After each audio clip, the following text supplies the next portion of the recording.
18절부터 25절까지만 보겠습니다. 누가복음 1장 18절부터 25절까지만 함께 합독하도록 하겠습니다. 사가랴가 천사에게 이르되 내가 이것을 어떻게 알리요? 내가 늙고 아내도 나이가 많으니이다. 천사가 대답하여 이르되 나는 하나님 앞에 서 있는 가브리엘이라. 이 좋은 소식을 전하여 네게 말하라고 보내심을 받았노라. 보라, 이 일이 되는 날까지 네가 말 못하는 자가 되어 능히 말을 못하리니 이는 네가 내 말을 믿지 아니함이거니와 때가 이르면 내 말이 이루어지리라 하더라. 백성들이 사가랴를 기다리며 그가 성전 안에서 지체함을 이상히 여기더라. 그가 나와서 그들에게 말을 못하니 백성들이 그가 성전 안에서 환상을 본 줄 알았더라. 그가 몸짓으로 뜻을 표시하며 그냥 말 못하는 대로 있더니 그 직무의 날이 다 되매 집으로 돌아가니라. 이후에 그의 아내 엘리사벳이 잉태하고 5살 동안 숨어 있으며 이르되 주께서 나를 돌아보시는 날에 사람들 앞에서 내 부끄러움을 없게 하시려고 이렇게 행하심이라 하더라. 아멘. 세례 요한에 대한 말씀, 태어남에 대한 당시의 상황들에 기록되었던 말씀을 지금 함께 살펴보고 있습니다.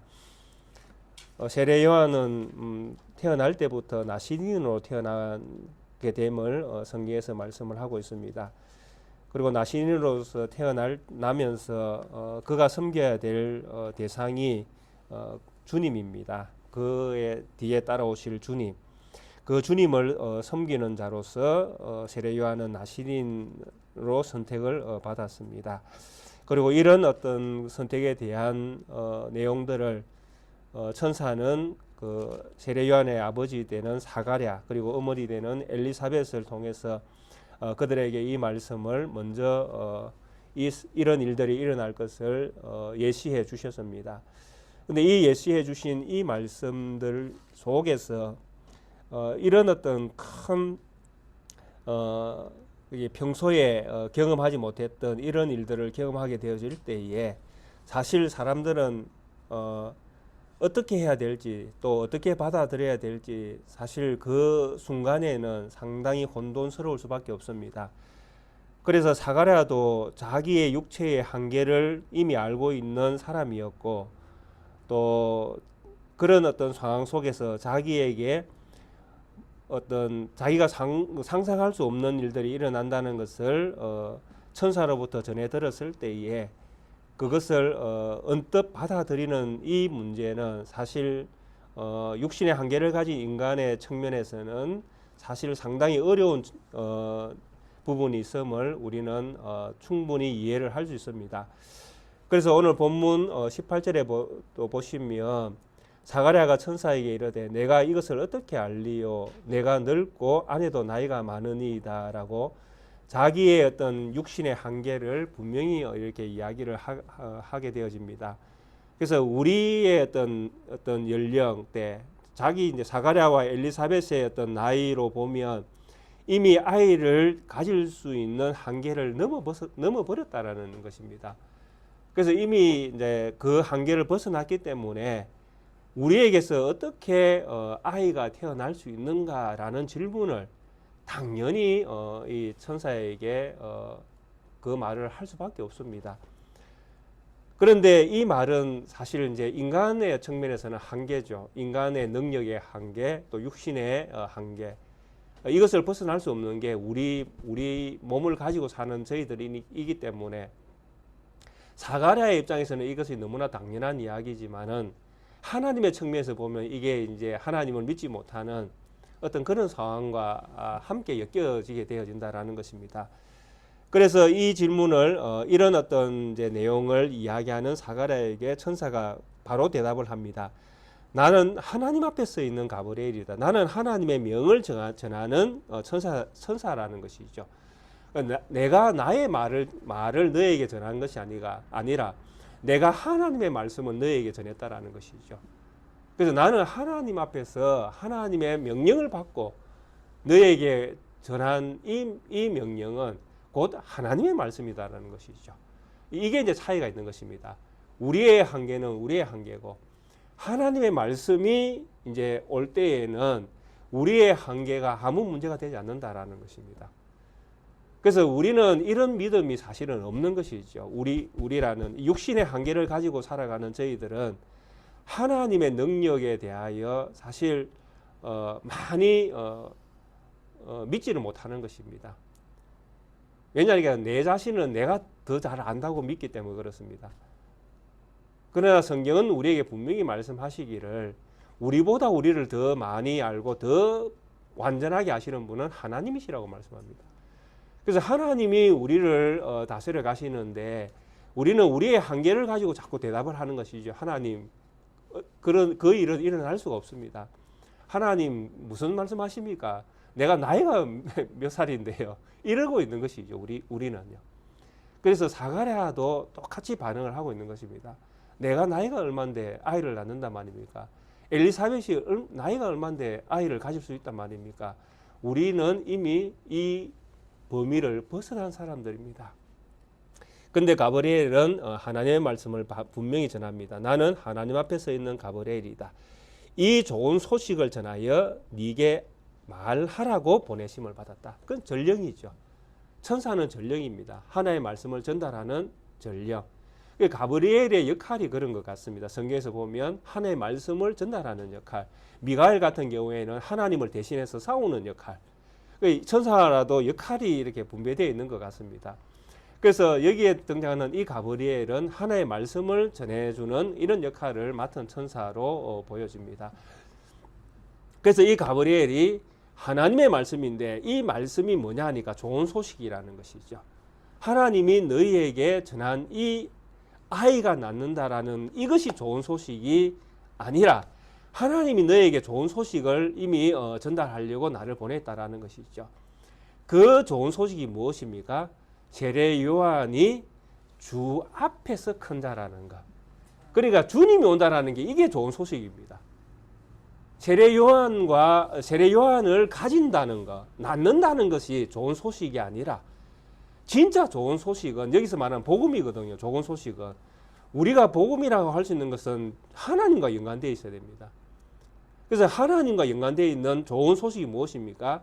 세례 요한의 역할이잖아요. 근데 세례 요한의 진짜 역할은 무엇입니까? 주님을 전하는 자.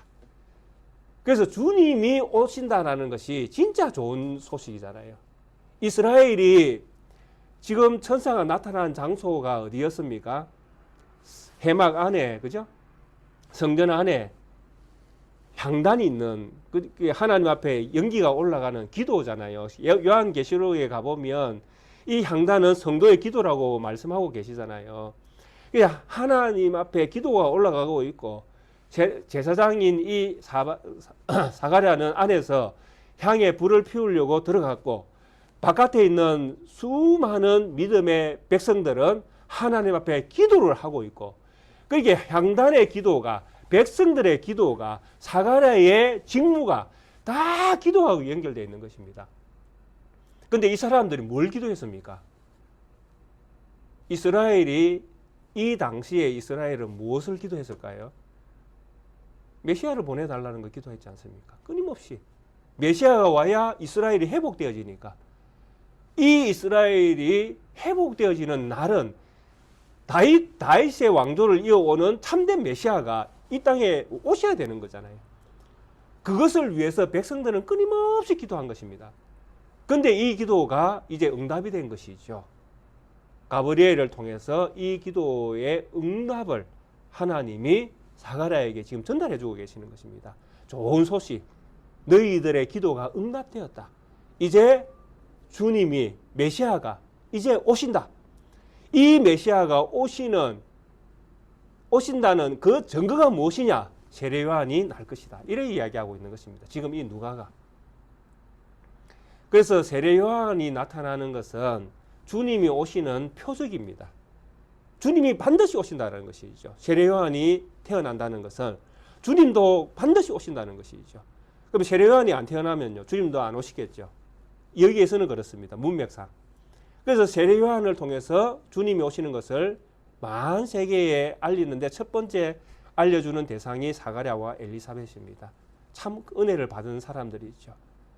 그들의 구원자가 온다는 것을 가장 먼저 전해 들은 사람입니다.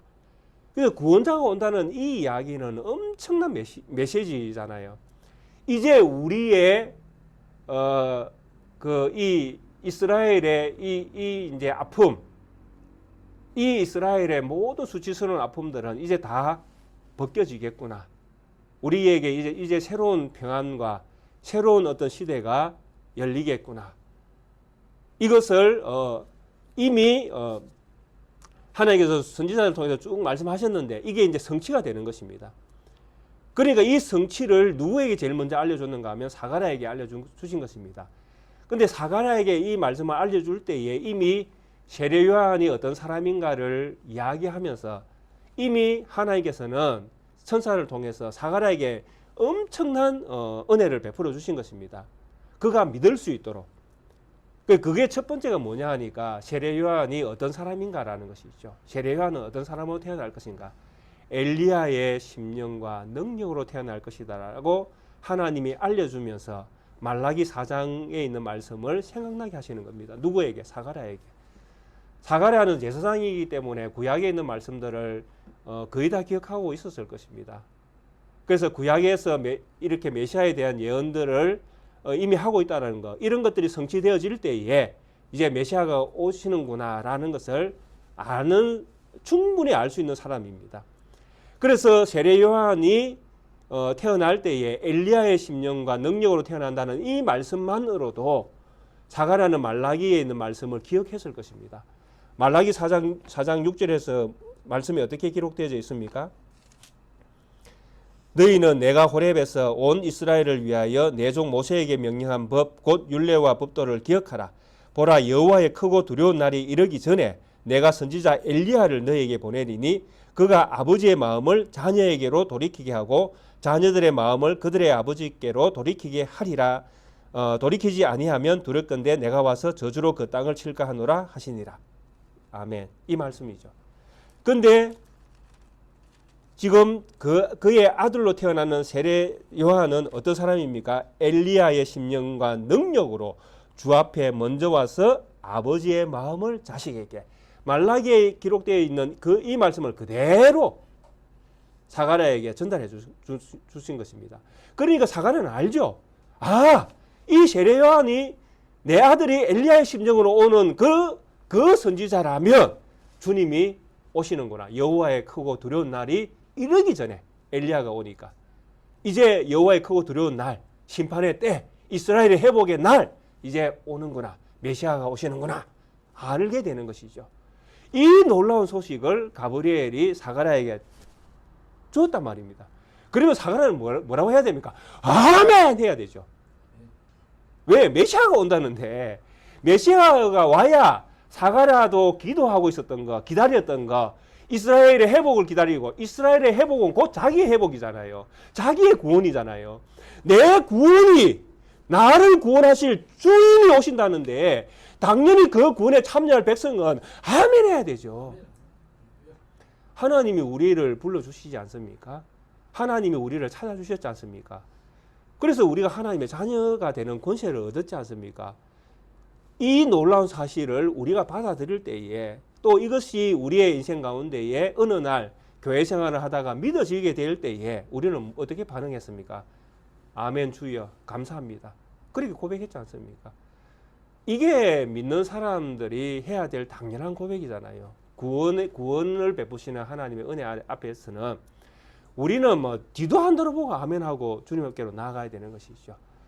근데 이렇게 놀라운 어떤 구약에 있는 말씀들을 다 기억하고 있는 이 사가랴도 이때에는 자기의 육신의 한계를 벗어나지 못한 것입니다. 내가 너무 늙었다라는 것이죠. 하나님은 자기에게 구원을 베풀겠다고 약속하셨는데 하나님 나같이 죄인, 나같이 도둑놈이 무슨 하나님의 백성이 되겠습니까? 이러고 있는 거예요. 한마디로 이야기하면. 내 육신의 한계로는 하나님 자녀가 될 권세를 못 누린다라는 것이죠. 하나님이 어떻게 나에게 이런 큰 은혜를 베풀어 주십니까? 내 육신의 한계가 이렇게 연약한데요. 참 어리석은 표현입니다.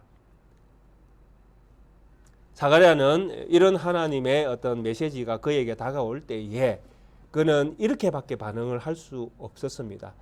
그때에 하나님 이 천사가 뭐라고 이야기합니까? 20절에 보라, 이 일이 되는 날까지 네가 말 못하는 자가 되어 능히 말을 못하리니 이는 네가 내 말을 믿지 아니함이거니와 때가 이르면 내 말이 이루어지리라 하리라. 아멘. 어떤 측면에서 보면 이게 벌같이 보여집니다. 왜냐하니까 위에서 천사가 사가랴에게 네가 믿지 못했다라고 이야기하니까요. 네가 믿지 못하기 때문에 내가 전한 이 말씀을 믿지 못했기 때문에 너는 벙어리가 되어 이 일이 이루어질 때까지 너는 벙어리로 있게 될 것이다 라는 말씀이 천사로부터 떨어집니다.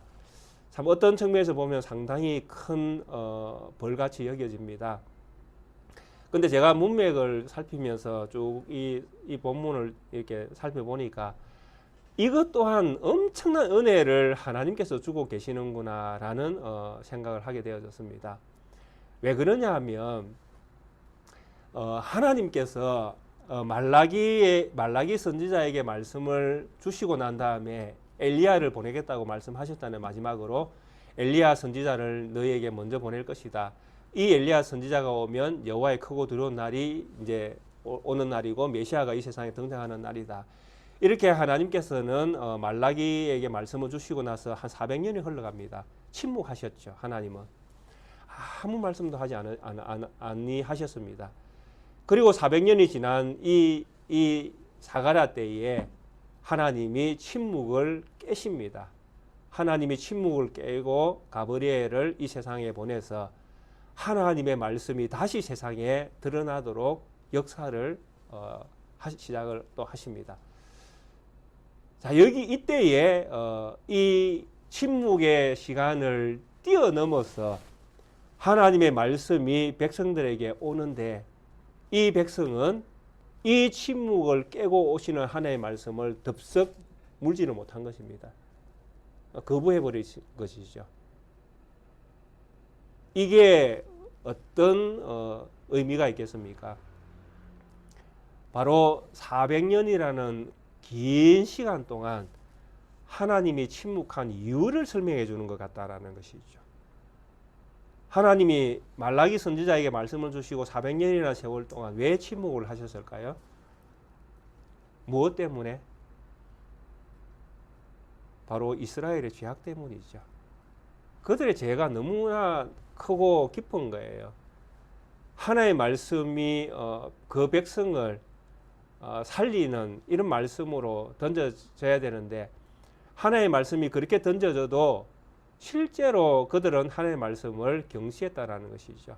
말라기 때만 봐도 충분히 이해가 되거든요. 예배의 형식은 있지만은 내용이 다 사라지고 없는 것입니다. 형식만 남아 있는 것이죠. 그 백성들이 뭐 11조를 안 드린 것이 아닙니다. 말라기 시대 때 11조를 다 드리고 제사도 다 드립니다. 근데 11조 드리고 제사 드리는 형식은 남아 있는데 내용이 아무것도 없는 것입니다. 그러면서도 400년이 또 흘러 들어갑니다. 그리고 예수님이 오실 때에는 성전을 통해서 사고 팔고 장가고 시집가고 난리가 나 있죠. 모든 성전 중심으로 기득권을 누리는 사람들이 정말 하나님 앞에서 하나님을 위해서 산다고 이제 임명받은 또 백성들에게 그렇게 알려진 사람들입니다. 저 사람은 경건한 사람이야. 저 사람은 하나님의 종이야. 이러는 사람들이 모여 있는 곳입니다. 거기에서 무슨 일들이 일어나고 있습니까? 사고 팔고 장가가고 시집가고 난리가 나 있는 것이죠. 내용은 다 사라지고 형식만 남아 있는 것입니다. 이런 어떤 세월이 400년을 흘러온 것입니다. 이것이 누구에게 지금 나타나고 있다고 보여지는 것입니까? 사가랴에게 나타나고 있는 것이죠. 하나님이 왜 침묵했는지 아느냐? 묻는 것처럼 저는 보여집니다. 하나님이 왜 400년 동안 침묵했는 줄 아느냐? 너처럼 이 이스라엘이 나를 믿지 않았다라는 것이죠. 근본적으로. 하나님을 믿지 않은 결과가 내가 너희에게 침묵할 수밖에 없었다라는 것이죠. 엄청난 깨달음을 하나님께서 지금 사가랴에게 허락하고 계시는 것입니다. 사가랴는 이런 자기의 순간적인 이런 모습이지만은 이런 말들을 통해서 하나님의 큰 사랑을 지금 자비로운 하나님의 큰 은혜를 제3 깨닫는 것입니다. 무려 400년 동안 침묵했음에도 불구하고 이 정도 이스라엘이 하나님을 버렸으면 하나님이 이스라엘을 안 찾아도 될 것 같은데 하나님 다시 찾아오셨다라는 거 얼마나 큰 자비이십니까? 이스라엘이 이렇게 패악하고 하나님을 멀리 했는데도 불구하고 하나님은 이스라엘을 잊지 않았다라는 것이죠. 기억했다라는 것입니다. 무엇을? 하나님이 이스라엘 백성에게 약속하신 말씀들을 기억했다라는 것입니다. 그래서 하나님은 말씀 따라 역사하십니다. 그냥 하나님이 하고 싶다고 마음대로 하시는 것이 아니라 하나님은 하나님이 하신 말씀을 따라 역사를 하시는 것이죠. 그래서 우리는 성경을 통해서 하나님을 만나야 된다는 것입니다. 근본적으로. 성경 바깥에서 하나님을 찾는 것은 최고 무지한 사람들이 하는 행동입니다. 성경 외에서는 하나님 찾을 수가 없습니다. 자연 계시도 마찬가지고 하나님을 찾을 방법이 없습니다. 성경으로 돌아와서 성경에서 말씀하신 하나님, 그 하나님을 찾고 그 하나님을 믿을 때에 우리에게 소망이 있는 것입니다. 그래서 이 사가랴는 이런 큰 깨달음을 얻게 되는 것입니다. 아, 우리가 이렇게 하나님을 버렸구나.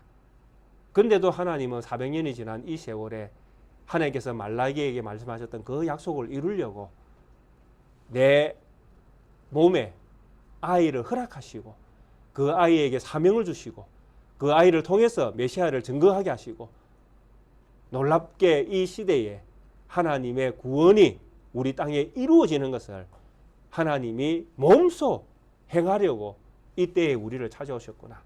그걸 이제 사가랴는 깊이 깨닫게 되는 것이죠. 그래서 사가랴에게 이런 표적을 하나님이 허락하셨다고 믿습니다. 왜 이렇게 볼 수밖에 없는가 하면 우리가 창세기에도 똑같은 이야기를 보고 있거든요. 기억나시죠? 똑같은 이야기를 여기에서만 보는 게 아니라 창세기에도 또 보거든요. 우리가 아브라함과 사라에게 하나님이 18장에 찾아오시잖아요. 창세기 18장에 천사가 찾아와서 접대 잘 받고 후하게 음식 잘 먹고 이제 소돔과 고모라 성을 향해 갈 때에 사라가 밖에서 듣고 있는 걸 다 알고 계시는 거예요. 그러면서 말씀하시죠. 내년 이맘때에 사라에게 아이가 있을 것이다. 사라가 그때 어떻게 반응했는지 아시죠? 바깥에서 그 이야기 듣고 내가 나이가 몇 살인데 똑같습니다. 사라도 내가 나이가 몇 살인데 아이를 또 낳는단 말이냐. 내가 나이가 몇 살인데 아이를 낳을 수 있단 말이냐. 이미 내 몸에서 경수가 끊어졌는데 어떻게 아이를 낳을 수 있단 말이냐. 근데 이때 천사는 어떻게 했습니까? 사라에게 벌을 안 내렸습니다. 믿지 못하는 사라와 아브라함에게 벌을 내린 것이 아니라 그냥 질책만 했죠. 사라가 웃는 게 왜 웃느냐, 왜 비웃느냐라고 질책했죠. 그러니까 사라가 그 이야기를 듣고 깜짝 놀래가지고 뭐라고 얘기합니까? 나 안 웃었습니다. 아니야, 네가 웃었느니라. 나 안 웃었습니다. 아니야, 네가 웃었느니라. 그러고 나서 그 다음 해에 이삭을 낳죠. 사라는 아무 징계도 받지 않았습니다.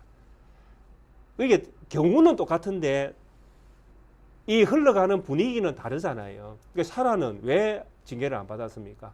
왜 사가랴는 왜 징계 비슷한 이 은혜지만은 왜 이런 것들을 받아야 했습니까? 예, 시기가 다르거든요. 아브라함은 믿음의 조상으로 이제 출발하는 때고 이게 아무것도 없습니다. 백지 상태입니다. 아브라함에게는 백지 상태에서 하나님이 어떤 분이신지를 가르치고 있는 것이고 사가랴는 구약이 다 기록되어졌습니다. 이미 사가랴는 구약의 내용을 다 알고 있습니다. 충분히 하나님을 믿을 만한 위치에 있는 시대입니다. 그래서 이런 내용이 달라지는 것입니다. 어릴 때에는 우리가 어린아이가 좀 아무것도 모르는 아이가 잘못할 때에는 다 용서합니다.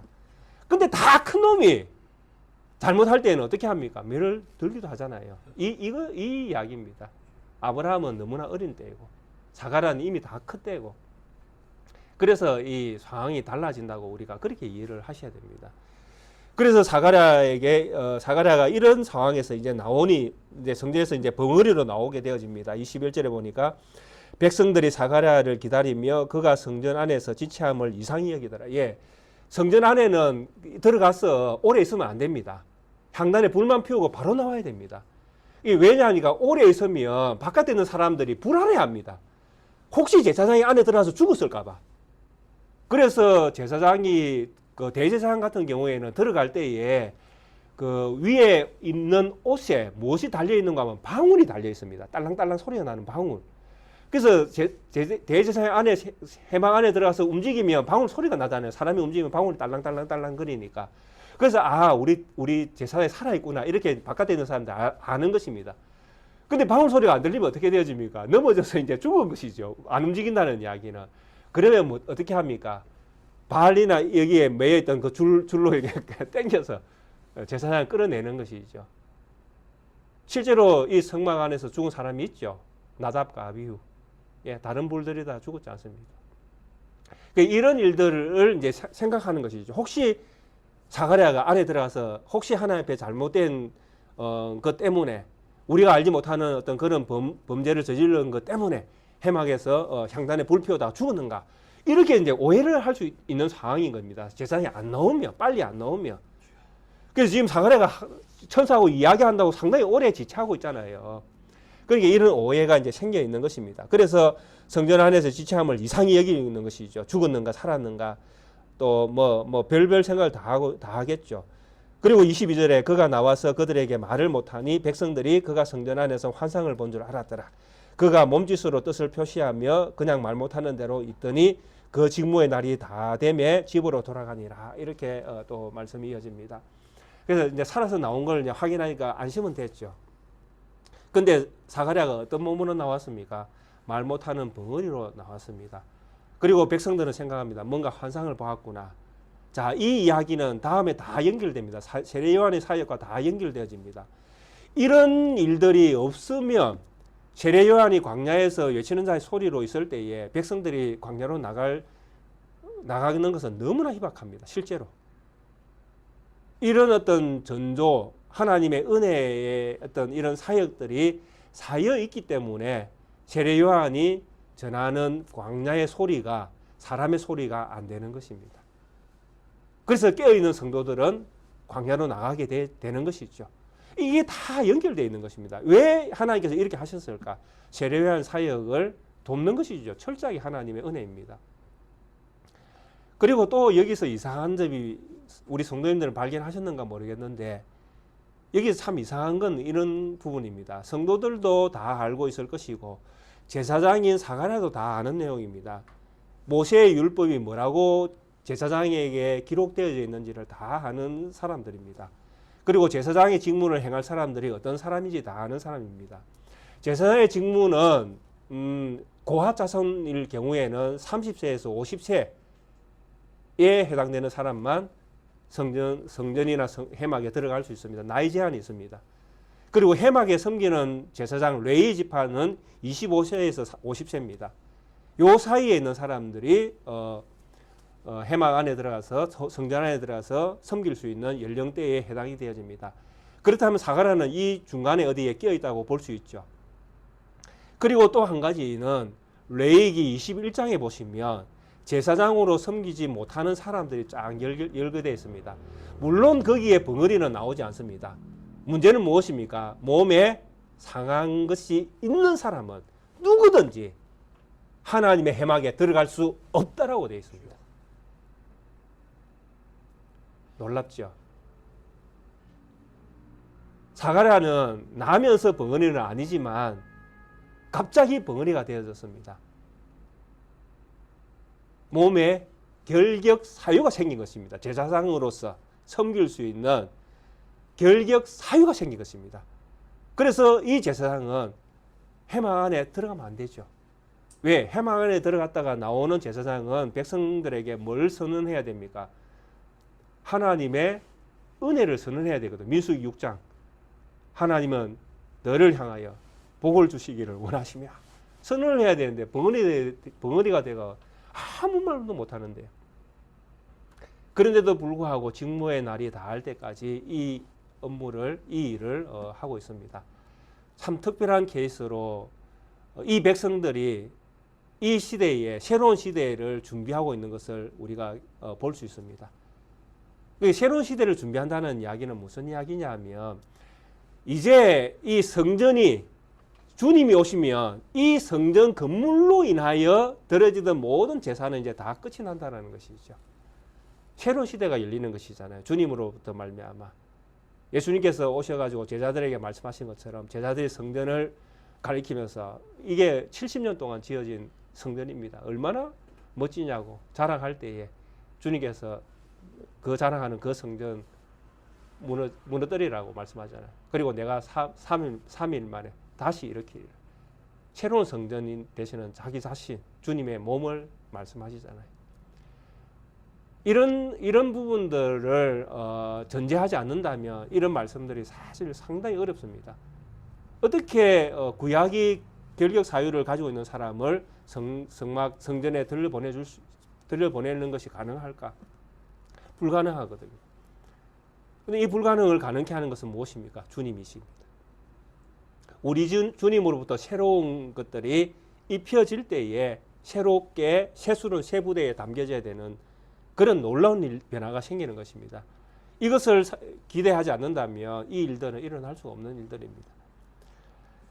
그래서 사가랴는 이름에도 불구하고 그 직무를 다 마쳤습니다. 그리고 24절, 25절이 오늘 우리가 가장 기억해야 될 부분입니다. 이후에 그의 아내 엘리사벳이 잉태하고 5달 동안 숨어 있으며 이르되 주께서 나를 돌아보시는 날에 사람들 앞에서 내 부끄러움을 없게 하시려고 이렇게 행하심이라 하더라. 이렇게 엘리사벳이 고백을 합니다. 엘리사벳이 나이가 많이 들어서 아이를 가졌습니다.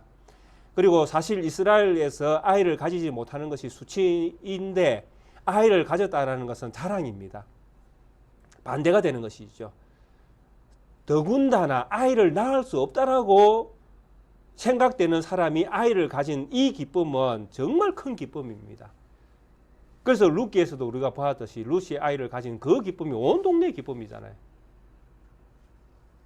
늙은 시어머니에게 아이를 선물했다고 온 동네가 잔치를 할 정도로 큰 기쁨이잖아요. 근데 엘리사벳은 어떤 행동을 취합니까? 숨어 있다. 이렇게 성경이 표현을 합니다. 그것도 5달 동안 계속 숨어 있는 것입니다. 참 성경을 보면서 이해 안 되는 부분들이 사실 이런 부분들입니다. 자랑해야 될 부분에서 갑자기 성경은 숨어 있다라는 표현으로 우리의 생각을 뒤엎어버리는 경우가 생기는 것입니다. 자, 이 본문의 말씀도 성경의 역사 안에서 왜 이렇게 해야 했을까 하는 것들을 발견하지 못하면 이 말씀을 해석하기가 또 어려워지는 것입니다.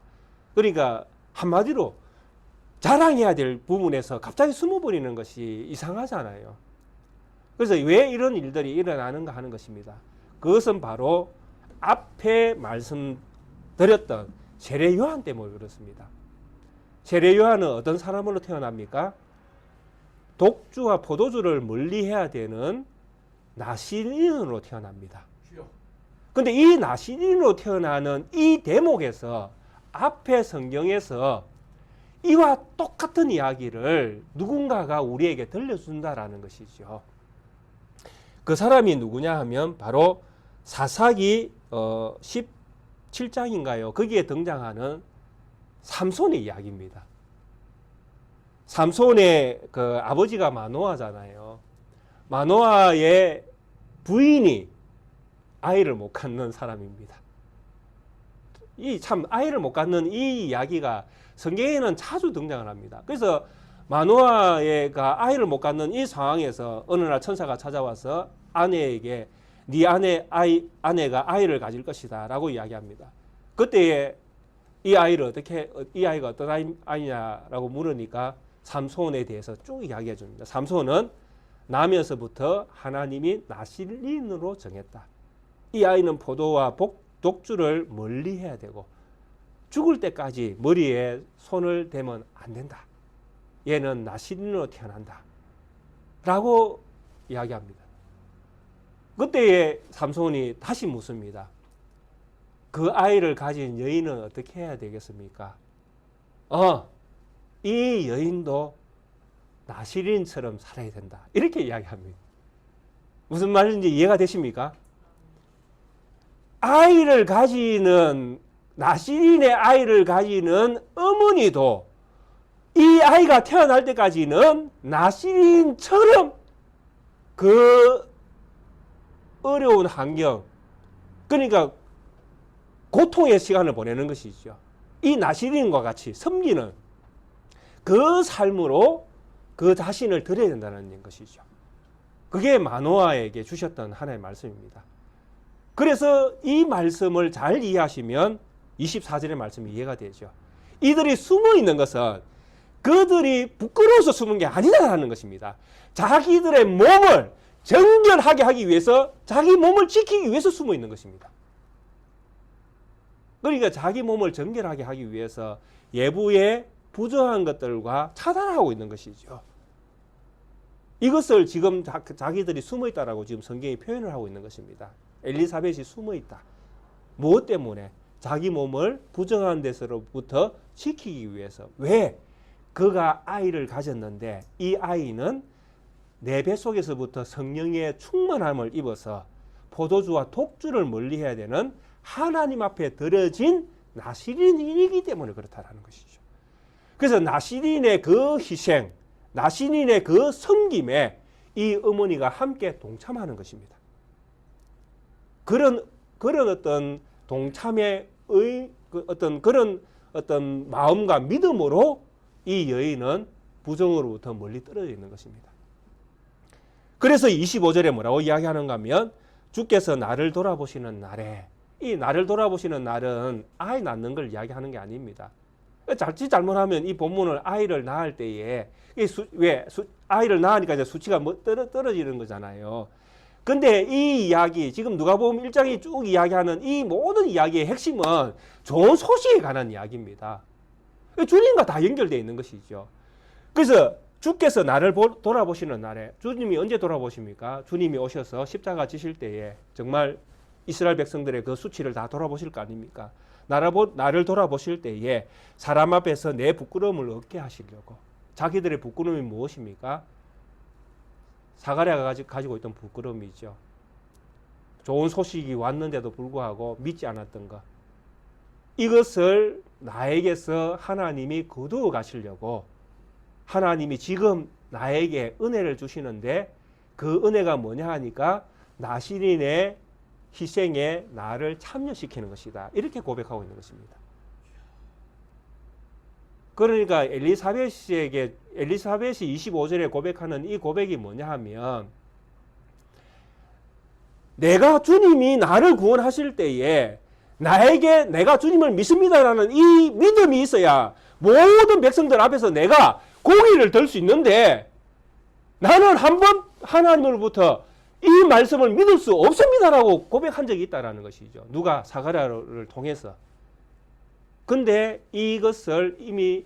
이것을 거두어 가시려고 하나님이 나에게 내가 아이를 얻었을 때에 이 아이가 하나님 앞에서 섬기는 자로 살아가는 그 삶에 나도 동참할 수 있는 조그마한 은혜를 주셔서 내가 내 수치를 벗을 수 있도록 내가 이 일에 동참함으로 말미암아 그래도 나에게 믿음이 있습니다라고 고백할 수 있는 은혜를 주셨다. 이렇게 이야기하고 있는 것입니다.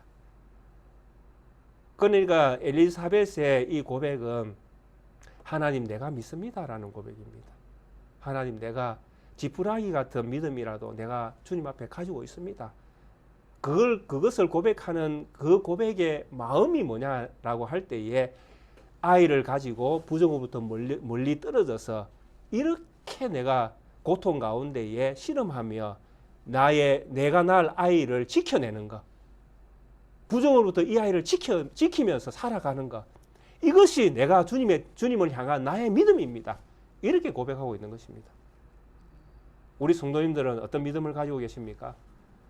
이미 하나님은 우리 모든 성도님들을 하나님의 자녀로 삼아주셨습니다. 그래서 우리 모두는 하나님 자녀입니다. 근데 우리는 그 전에 하나님으로부터 하나님을 믿지 못하는 자로, 하나님을 알지 못하는 자로, 하나님을 부정한 자로 여기며 우리는 우리의 삶을 살아왔지 않습니까? 근데 우리는 하나님의 은혜로 이제 하나님 자녀가 되어졌습니다. 그러면 우리는 하나님 자녀된 우리는 이제 어떻게 살아야 합니까? 우리가 하나님을 부정했던 삶을 돌아가는 것이 아니라 그렇게 살았던 것들을 부끄러워하면서 우리가 하나님 앞에 믿음 있음을 조금이라도 표현할 수 있는 것이 무엇입니까? 바로 우리에게 주신 믿음을 따라 살아내는 우리의 삶의 흔적들입니다. 이게 우리의 부정을 씻어내는 이미 씻음을 받았지만 믿음으로 고백하는 그 고백이 믿음으로 살아가는 흔적들이라 이렇게 말을 할 수 있다라는 것입니다. 이미 하나님의 구원을 복으로 받고 살아가는 우리 모든 성도님들의 삶에 하나님의 크신 은혜에 감격하여 살아가는 작은 흔적이라도 남기며 우리의 날들을 채우시면 또 세워가시는 우리 성도님들이 되시기를 바랍니다. 아멘. 그게 믿음이고 또 그렇게 살도록 하나님이 우리를 부르셨습니다. 참 여인으로 부정한 것들을 멀리하며 10달을 견디는 거 쉬운 일은 아닙니다. 제가 아이를 낳지 않아서 모르지만 아이를 가진 그 자체가 힘들잖아요. 근데 그것을 부정으로부터 지켜내기 위해서 정말 몸을 숨기면서 그렇게 고통을 참아내는 것은 정말 하나님을 사랑하지 않으면 할 수 없는 일들입니다. 이런 것들을 우리가 우리의 삶에서 기억하면서 사시면 좋겠습니다. 우리는 하나님의 자녀로 부르심을 받았습니다. 하나님의 자녀로서 조금 사랑할 수 있는 영역들을 찾아보시고 우리의 믿음을 그런 영역들을 통해서 드러내시며 그렇게 하루를 이렇게 하나님의 은혜로 채워가시는 우리 성도님들 되시기를 주의 이름으로 축원드리겠습니다. 함께 찬송가 366장 찬양 드리시겠습니다.